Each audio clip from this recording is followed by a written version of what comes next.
رجیم بسم اللہ الرحمن الرحیم۔ یہ جو آج کی پریس کانفرنس ہے یا پریس بریفنگ ہے، یہ اس لیے رکھی گئی ہے کہ آج کوئٹہ شہر کی تاجر برادری کا ایک بہت بڑا اکٹھ جو ہے وہ FBR میں ہوا ہے، اور جیسا کہ آپ جانتے ہیں کہ میں آل پاکستان انجمن تاجران کا سپریم کونسل کا چیئرمین بھی ہوں، اور ساتھ ہی ساتھ پرائم منسٹر شہباز شریف صاحب نے مجھے تاجر دوست اسکیم کا چیف کوآرڈینیٹر بھی بنایا ہے۔ تو آج کا یہ جو اجلاس تھا یہ تاجر دوست اسکیم کے حوالے سے تھا۔ اس میں چیف کمشنر صاحب اور ان کی ساری ٹیم تاجر نمائندگان کے ساتھ آج بیٹھی ہے۔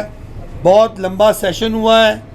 FBR حکام نے تاجر دوست اسکیم کے حوالے سے ایک زبردست قسم کی پریزنٹیشن دی ہے، سوال و جواب کی ایک طویل نشست ہوئی ہے، اور تاجروں نے اپنے تحفظات کھل کر FBR کو بیان کیے ہیں۔ اور میں آپ کو یہ بتاتا چلوں کہ ہم تاجروں کا یہ مطالبہ تھا کہ ایک آسان اور سادہ نظام آئے جس کے تحت تاجر جو ہیں وہ کوئی بھی مزید اخراجات اٹھائے، مزید کوئی فارمز فل کیے، کسی وکیل کی خدمات لیے، کسی چارٹرڈ اکاؤنٹنٹ کی خدمات لیے، وہ ٹیکس نظام میں رجسٹرڈ ہو جائیں۔ تو اس بات پر تو ہمارے تاجر نمائندگان تمام متفق ہیں کہ ایک سادہ نظام جو اپلیکیشن کی صورت میں رجسٹریشن کے حوالے سے اس میں اختیار کیا گیا، اس پر تو کسی کا کوئی اعتراض نہیں ہے۔ اعتراض صرف یہ ہے کہ ٹیکس کیا ہوگا، اعتراض صرف یہ ہے کہ تحفظ کیا ہوگا۔ کیا جب ہمارا تاجر جو ہے وہ رجسٹرڈ ہو جائے گا تو رجسٹرڈ ہونے کے بعد اس کو کوئی تنگ تو نہیں کرے گا، اس کے ساتھ کوئی پوچھ گچھ تو نہیں ہوگی، کہیں کوئی کرپشن کا اور رشوت کا بازار تو گرم نہیں ہوگا، کہیں اس کے ساتھ ظلم و زیادتی تو نہیں ہوگی، اس کے پچھلے حسابات تو نہیں کھولے جائیں گے، کیا اس کو بارہا ہیلوں بہانوں سے تنگ تو نہیں کیا جائے گا۔ تو یہ جائز تحفظات جو بیان کیے ہیں تاجر قیادت نے، یہ بالکل جائز تھے۔ پھر تاجر قیادت نے اس بات پر بھی اتفاق کیا ہے کہ وہ اپنے تمام تر تحفظات جو ہیں وہ تحریری صورت میں FBR کو جمع بھی کرائیں گے اور تمام خدشات بتائیں گے، اور پھر اس کے بعد جو ہے وہ اگر ان خدشات کو وہ دور کر لیا جاتا ہے، جو کہ میں چیف کوآرڈینیٹر کی حیثیت سے سمجھتا ہوں دور ہو جائیں گے انشاءاللہ تعالیٰ۔ وہ ایسے کوئی خدشات نہیں ہیں لیکن خدشات ہیں، وہ دور ہو جائیں گے انشاءاللہ تعالیٰ۔ اور اس کے ساتھ ساتھ جو میں آپ کو بتانا چاہتا ہوں، جو سب سے اہم بات وہ یہ کہ تمام تاجروں نے اس بات پر جو ہے وہ واہ ویلا مچایا آج بہت زیادہ، اور بہت شور و غوغا ہوا ہے، باوجود اس کے کہ یہ FBR کا دفتر اس بات کے لیے یہ مناسب فورم نہیں تھا، لیکن انہوں نے بات کیا، ان کا حق تھا۔ انہوں نے بات کیا کہ جو بارڈرز بند کیے گئے ہیں، خاص طور پہ چمن کی بات کی ہے، اور اس طرح دیگر جو FBR کے اور کسٹم حکام کے اور دیگر حکام کے جو آپریشنز چل رہے ہیں اسمگلنگ کے مال کے حوالے سے، نان ڈیوٹی مال کے حوالے سے، تو اس پر جو ہے باتیں بڑی جائز تھی تاجروں کی، ان کے مطالبات بڑے جائز تھے، تو ان کو بھی نوٹ کیا گیا ہے، اور انشاءاللہ تعالیٰ ان تمام جو مطالبات ہیں، ان تمام تحفظات کو لے کر ہم حکام تک جائیں گے، پرائم منسٹر تک بھی ان چیزوں کو پہنچائیں گے۔ لیکن ہمیں اس بات کی خوشی ہے کہ کوئٹہ شہر کی جو تاجر برادری ہے اور تاجر رہنما ہیں جو اس وقت تشریف فرما ہیں، کاکڑ صاحب موجود ہیں، مینگل صاحب، حضرت علی صاحب اور دیگر سارے موجود ہیں، یہ سارے کے سارے جو ہیں یہ اس بات پر متفق ہیں کہ تاجروں کو ٹیکس نظام کے اندر رجسٹرڈ ہونا چاہیے۔ اس پر کوئی اختلاف نہیں ہے، اختلاف صرف اس بات پر ہے کہ کوئی ظلم و زیادتی نہ ہو۔ اور آخری بات بڑی امپورٹنٹ، پرائم منسٹر شہباز شریف صاحب نے پورے FBR کے وہ تمام آفیسز میں ہمیں دفاتر دیے ہیں، ہمیں عملہ دیا ہے، اور ہمیں رسائی دی ہے، اور ہمیں اپنی میٹنگز کال کرنے کے لیے کانفرنس روم دیے ہیں تمام FBR آفیسز کے اندر۔ اس میں ہم نے جو نعیم کریم صاحب ہیں، ان کو یہاں جو ہمیں آفس ملا ہے اس چیف کمشنر کے آفس کے ساتھ، اس میں ہم نے نعیم کریم صاحب کو جو ہے نا وہ کنوینئر پرائم منسٹر صاحب کی ہدایت پر ہم ان کو بنایا ہے تاکہ یہ تمام تاجر گروپوں اور تاجر نمائندوں کو سہولت دے سکیں. ہم درخواست کر رہے ہیں رحیم کاکڑ صاحب سے بھی کہ وہ بھی اس دفتر میں آئیں, بیٹھیں, وہ اس دفتر کی رونق کو آگے بڑھائیں, اپنے ساتھیوں سمیت آئیں, جب یہ چاہیں میٹنگ کرنا چاہیں FBR کام سے, جب یہ چاہیں کوئی پریزنٹیشن لینا چاہیں, ان کے لیے میٹنگ روم بھی اویلیبل ہوگا, ان کے لیے دفتر بھی اویلیبل ہوگا, دفتر کا سٹاف بھی اویلیبل ہوگا. یہ وہ تمام سہولتیں ہیں جو پہلی دفعہ میں کہہ رہا ہوں, ریکارڈ پہ لا رہا ہوں کہ چھوٹے تاجروں کے نمائندگان کو انجمن تاجران کے نمائندگان کو یہ شہباز شریف پرائم منسٹر نے دی ہیں. تو یہ دفتر بھی آپ میڈیا کے دوست دیکھ سکتے ہیں, اگر آپ اس کی کوئی کوریج کرنا چاہیں تو میں رحیم کاکڑ صاحب آپ سے درخواست کروں گا کہ آپ اس حوالے سے کوئی بات کریں. بسم اللہ الرحمن الرحیم. سب سے پہلے تمام میڈیا والوں کا شکریہ, اور خاص کر کے نعیم صاحب کو کہ وہ وہاں اسلام آباد سے آئے ہوئے ہیں. آپ کو معلوم ہے کہ ادھر ٹیکسیز کے حوالے سے ہمارے تاجر بہت پریشان تھے, تو اس دفعہ جب یہ تاجر دوست اسکیم کے نام پر یہ ٹیکس آیا ہوا ہے, تو آج ہمارا 3 بجے یہ میٹنگ شروع ہوا. ہمارا تمام افسران FBR کا ہمارا ساتھ موجود تھے میٹنگ میں, تو اس پر بہت بحث مباحثہ ہوا, بہت سے تاجر آئے ہوئے ہیں. تو آخر کار ہم اس نتیجے تک پہنچ گیا کہ ٹھیک ہے, ہم تاجر حضرات جو ہمارا کوئٹہ شہر کا یا بلوچستان کے جو تاجر ہے وہ ہم لوگ 3-4 دن کے بعد بلا دیں گے. ان کا جو خدشات ہے, ان کا جو تحفظات ہے, وہ ہم لکھ کر کے FBR کے چیئرمین کے ساتھ جمع کرتے ہیں, اور آپ لوگوں کے لیے بھی ایک کاپی بھیج دیں گے. اگر ہمارا خدشات, ہمارا تحفظات حل ہوتا تھا تو پھر اس ٹیکس کے لیے تاجر حضرات جو ہے وہ تیار ہوں گے. اگر ہمارا تحفظات اور خدشات حل نہیں ہوتا تھا تو پھر یہ ٹیکس جو ہے یہ ہم نہیں دے سکتا ہے, کیونکہ ایک تو ہمارا صوبہ بہت پسماندہ صوبہ ہے, ادھر کاروبار نہ ہونے کے برابر ہے. دوسری بات یہ ہے, وہ پرلت کا بات بھی میں نے مکمل اس کو کہا تھا کہ ہمارا 20,000 تاجر 8 مہینے سے پرلت میں بیٹھے ہوئے بارڈر کے ساتھ, تو ان لوگوں کا کاروبار تباہ ہو گیا. 8 مہینے سے 1 روپے کا کاروبار وہاں نہیں ہے, وہاں روزگار کا کوئی مواقع نہیں ہے, وہاں نہ فیکٹری ہے, وہاں نہ زراعت ہے.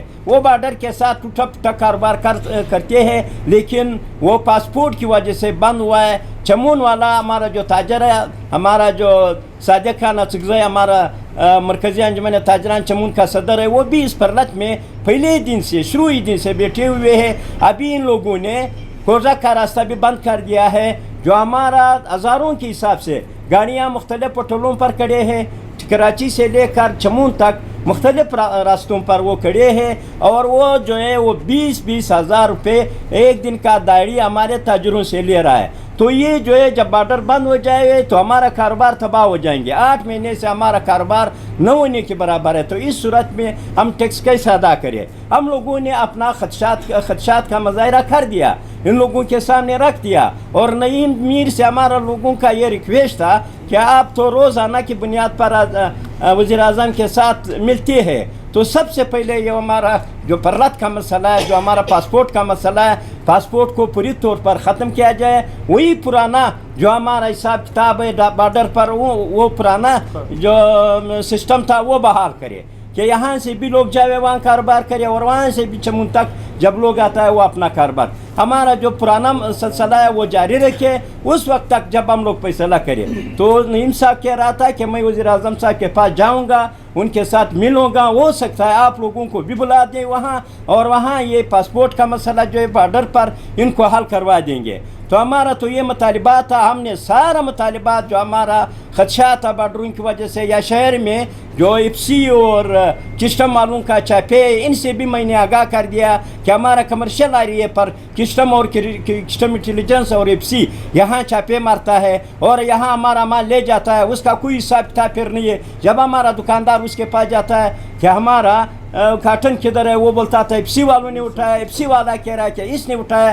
درمیان میں یہ سارا مال جو ہے غائب ہوتا ہے, کسی کو مال نہیں ملتا ہے, نہ کسی کو وہ ملتا ہے. اس کا وہ کہہ رہا ہے دکاندار کہ ہم واپس یہ لے لیں گے ایکشن میں, لیکن کسی کو ایک کاٹن نہیں ملتا ہے. اس سے بھی میں نے نعیم صاحب کو آگاہ کر دیا ہے کہ ہمارا مال ایسا موت کا مال سمجھا کر وہ تقسیم کرتا ہے ایپسی اور کسٹم والے. تو یہ سارا خدشات اس کے سامنے ہم نے رکھ دیا. باقی رہ گیا تھا تاجر دوست اسکیم کے حوالے سے ہمارا سارا تاجر آئے ہوئے تھے, آج سارا ادھر موجود تھے. اس کے بعد جو ہے ہم لوگ بیٹھ جائیں گے, خود ایک میٹنگ ہم بلا دیں گے, تمام یونٹوں کا وہ ہم لوگوں کا تجاویز دے دیں گے. وہ تجاویز جو ہے ہم اکٹھا کر کے نعیم صاحب کے پاس بھیج دیں گے, اس پر پھر کام شروع ہوگا. پھر انشاءاللہ تعالیٰ اس پر عمل. اندر کی ایک بات بتاؤں, ان کو تاجر دو اسکیم اچھی لگی ہے. صاحب آپ یہ بتائیے یہ جو ٹیکس کلیکشن کا طریقہ کار کیا ہوگا, کتنے % پر یہ ٹیکس وصول کیا جائے گا, کیا طریقہ ہے, ذرا اس پر آئے ذرا وہ آسان. جی تاجر دو اسکیم میں اس کے تو دو حصے ہیں نا. ایک تو رجسٹریشن ہے جو بہت آسان ہے, آپ موبائل ایپ کے ذریعے بہت آسانی سے 2 4 5 پرٹیکولرز دے کے آپ رجسٹرڈ ہو سکتے ہیں. جو ٹیکس کا طریقہ کار ہے جو FBR کے ابھی نوٹیفکیشن میں بیان ہوا ہے, اس پر ہمارے خدشات اور ہمارے تحفظات ہیں, اور ان تحفظات کو چیئرمین FBR اور وزیر خزانہ اور پرائم منسٹر صاحب کو بتا دیا گیا ہے, آگاہ کر دیا گیا ہے. بتا دینا کا لفظ مناسب نہیں, آگاہ ہم نے کیا ہے. اور اس کے نتیجے میں انہوں نے ہمیں یہ کہا ہے کہ جی یہ ٹیکسیشن کا مرحلہ جو ہے وہ جولائی سے آنورڈز اگلے سال میں شروع ہونا ہے.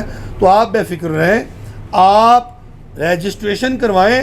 یہ ٹیکسیشن کا جو بھی معاملہ ہے یہ تمام تاجر تنظیموں کی مشاورت سے ہم طے کریں گے کہ کون سے چھوٹے تاجر سے ٹیکس کتنا لینا ہے. جو تاجر جو ہے وہ بالکل اس بریکٹ میں آتا ہے 6 لاکھ روپیہ سالانہ آمدن کی, اس سے تو ٹیکس بالکل نہیں لینا چاہیے. انہوں نے رکھا ہوا ہے 1200 روپے کا سالانہ ٹیکس, 12 سالانہ 100 روپیہ ماہانہ, ٹھیک ہے. FBR نے میری رائے ہے کہ جو اس بریکٹ میں آئے کہ جس پر ٹیکس بنتا ہی نہیں ہے تو اس پر تو 1200 روپیہ سالانہ یا 100 روپیہ ماہانہ بھی کیوں ہو, یہ رائے ہے میری. اس پر ابھی ہم مشاورت کریں گے. ظاہر ہے میں تو آپ کو پتہ ہے میری حیثیت اس وقت ہے 50-50, یعنی میں تاجروں کی نمائندگی بھی کرتا ہوں اور میں FBR کی نمائندگی بھی کرتا ہوں. تو میں تو سب کو ساتھ زیادہ نمائندگی میں تو تاجروں کی کرتا ہوں. جی فکر نہ کریں, تاجر بھی اس بات کے گواہ ہیں. آپ یہ بتائیں جو چمن بارڈر پہ یا تفتان بارڈر پہ 8 مہینے سے 9 مہینے سے جو تاجر برادری کی جو نقصانات ہوئے ہیں, اس کے ازالے کے لیے بحیثیت یا کوآرڈینیٹر وزیر CM کے PM کے, اس پہ آپ کیا آگاہ کریں گے, کیونکہ بلوچستان تو پہلے سے ہی پسماندہ ہے اور کارخانے بھی نہ ہونے کے برابر ہے, اس پہ آپ کیا رائے؟ جی میں نے آپ کو پہلے بتایا بھی ہے کہ یہ میرے انڈر ڈومین میں یہ چیز نہیں ہے. میں تو تاجر دو اسکیم کا چیف کوآرڈینیٹر ہوں.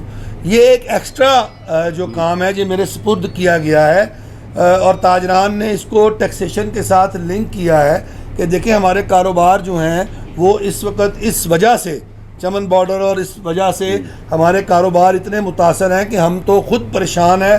تو اگر آپ یہ تاجر دو اسکیم لے کر آتے ہیں تو اس کا جو رد عمل ہے وہ اس وجہ سے رد عمل الٹا آ سکتا ہے. بے شک کہ تاجر اسکیم بہت اچھی ہو, دو اسکیم باوجود اس کے کہ بڑی اس میں سہولت اور آسانی ہے, لیکن چونکہ ہم پریشان اتنے ہیں کہ اس کا رد عمل یا اس کا بہت اچھا فیڈ بیک ہمیں نہیں ملے گا, ان کا یہ خیال تھا.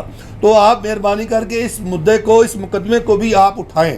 تو میں نے یہ وعدہ کیا ان سے کہ میں جس حد تک بھی اس میں کوشش کر سکوں گا, میں اپنا تحریری طور پر بھی وزیر اعظم صاحب کو آگاہ کروں گا اور کنسرنڈ حکام کو میں لیٹر لکھوں گا کہ یہ ہمارے کوئٹہ کے تاجروں کے جذبات ہیں, یہ ان کے احساسات ہیں اور یہ ان کے تحفظات ہیں. اور اگر ہم نے تاجر دو اسکیم کو اور اچھے طریقے سے یہاں پہ چلانا ہے تو ہمیں ان کے تجارتی مفادات کو جو ہے وہ بھی دیکھنا ہوگا تاجروں کے. تو میں یہ کام ایک اضافی کام ہے جس کو میں نے کہا ہے کہ میں کرنے کی پوری کوشش کروں گا, لیکن یہ میری بنیادی ذمہ داری نہیں ہے اور نہ ہی یہ میرے پرویو میں آتا ہے کہ میں اس کام کو کروں. نہیں صاحب, بحیثیت چیف کوآرڈینیٹر اس وقت بلوچستان کی کتنے تاجر دوست اسکیم رجسٹرڈ ہوئے ہیں اور اوور آل پاکستان کے کتنے رجسٹرڈ؟ یہ اوور آل تو جی تقریباً 18,000 کا فگر ہو چکا تھا, 18,000 کے قریب آ چکے تھے. کوئٹہ میں میرا خیال ہے 1,000 سے پلس ہو چکے ہیں. وہ میں ابھی موبائل کھولوں گا تو موبائل میں ہیں, میں دیکھ لیتا ہوں رجسٹرڈ. اگر آپ کہتے ہیں تو پریس کانفرنس میں میں وہ ڈیلی میں آپ کو دے دوں گا. وہ 1,000 کے قریب جو ہے نا یہ کوئٹہ سے ہو چکے ہیں ابھی تک. سر تھوڑا سا یہ بتا دیں سر, آپ کے ساتھ ایک تاجر جو مطلب کیونکہ یہاں پر کوئٹہ میں بلکہ ہندوستان میں 2 گروپس ہیں, ایک گروپ آپ ساتھ بیٹھا ہوا اور ایک گروپ پہلے ہی یہاں سے روانہ ہو چکا ہے. کیا وہ جو پہلا گروپ رہی ماغا گروپ, کیا ان کی آپس میں جو میٹنگ ہوئی اس میں کیا نہیں بن پائی ہے کہ نہیں ایسی بات بالکل نہیں ہے. آپ اتنے کیمراز لے کر اتنے صحافی سارے کھڑے تھے یہاں پر, اگر ان کے کوئی نیگیٹو بات ہوتی تو وہ آپ سے ہم سے پہلے کر کے جاتے, ایسی بات نہیں ہے. وہ انہوں نے ایک میٹنگ پہ جانا تھا اور وہ بڑی دیر سے کہہ رہے تھے کہ ہمارے لوگ کچھ انتظار کر رہے ہیں امیر صاحب, تو ہمیں آپ پلیز اجازت دے دیں. تو ہم نے ان کو یہ رخصت دے دی, ورنہ وہ بھی بہت پازیٹیو ہیں, کوئی ان کی طرف سے ایسی بات نہیں ہے کہ وہ انہوں نے آواز دی کہ مسترد کیا. نہیں, پہلے انہوں نے جب کہا کہ نہیں, میری بات سنیں, ایسے نہیں. انہوں نے یہ کہا کہ میں مسترد کرتا ہوں, پھر اس کے بعد ہم نے ان کو پوچھا کہ بھئی آپ مسترد کرتے ہیں تو ان کی گراؤنڈز تو بتائیں نا کہ آپ کیوں کرتے ہیں مسترد. جب ان سے گراؤنڈز پوچھی تو انہوں نے پھر جب سوالات کیے تو ہم نے ان کو جوابات دیے. جب سارے ان کو جوابات دیے تو یہ جو میں گفتگو آپ کے ساتھ کر رہا ہوں, یہ میں اس وقت ان کا کنسنسس لے کر رہا ہوں. یہ میں صرف ان کے بہاف پہ نہیں کر رہا بات. میں نے پوری میٹنگ ہال کو کہا کہ میڈیا باہر بیٹھا ہے اور میں یہ گفتگو وہاں کروں گا جا کے, تو کیا آپ اس گفتگو کو جو ہے وہ اپنا اوکے کرتے ہیں؟ تو وہ اوکے کر کے گئے ہیں وہاں سے. اگر ان کے میں برعکس گفتگو یہاں بیٹھ کے کروں گا تو وہ آپ کو اگلے لمحے وہ آپ کو اپنا بیان دے دیں گے. اس میں کون سا مسئلہ ہے؟ میر صاحب, بلوچستان ویسے ہی پسماندہ ہے. ہم جو بھی چیز لاتے ہیں یا کراچی سے, پنجاب سے, سندھ سے لاتے ہیں, تاجر کو جہاں پر کراچی اور حیدرآباد کے درمیان 1 لاکھ کرایہ, یہ یہاں پر 2.5 لاکھ 3 لاکھ روپے کرایہ دیتے ہیں. ایکسیڈنٹ کی صورت میں نقصان الگ ہوتا ہے. یہ وہاں پر آلریڈی ٹیکس دیتے ہیں ان کو, جس فیکٹری سے یا جس جگہ سے سامان لاتے ہیں ان کو آلریڈی ٹیکس دیتے ہیں. مزید ان پہ ٹیکس لاگو کرنے کا مقصد ہے کہ بلوچستان میں اور مزید ایک مہنگائی کی لہر آپ لانا چاہتے ہیں. نہیں بھائی, یہ ٹیکس لاگو کرنے کی اسکیم نہیں ہے صرف, سمجھیں. تاجر دو اسکیم ہے, رجسٹریشن کی اسکیم. دیکھیں رجسٹریشن اور چیز ہے, ٹیکسیشن اور چیز ہے. وہ ٹیکس دیں گے نا. دیکھیں نہیں میری بات, ٹیکس کیا دیں گے؟ ٹیکس وہی دے گا جس کی آمدن ہوگی, اور کتنا دے گا وہ ہم سے بیٹھ کے طے ہوگا. دیکھیں بات یہ ہے کہ اس تصور کو سمجھیں کہ یہ تاجر دو اسکیم جو ہے یہ FBR کے ساتھ دوستی کے لیے 2 ہاتھوں کا آپس میں ملنا ہے. ابھی یہ السلام علیکم وعلیکم السلام یہ ہے. ابھی اس کے بعد باقی باتیں جو ہیں وہ تو بعد میں ہونی ہے نا, وہ تو ہمارے ساتھ بیٹھیں گے. یہ تو ابھی آپ کسی اپنا گھر میں داخل ہوں, السلام علیکم, تو آپ دیں جواب وعلیکم السلام. تو یہ پہلا رجسٹریشن کا عمل یہ ہے. یا سلام کا جواب. بہت شکریہ.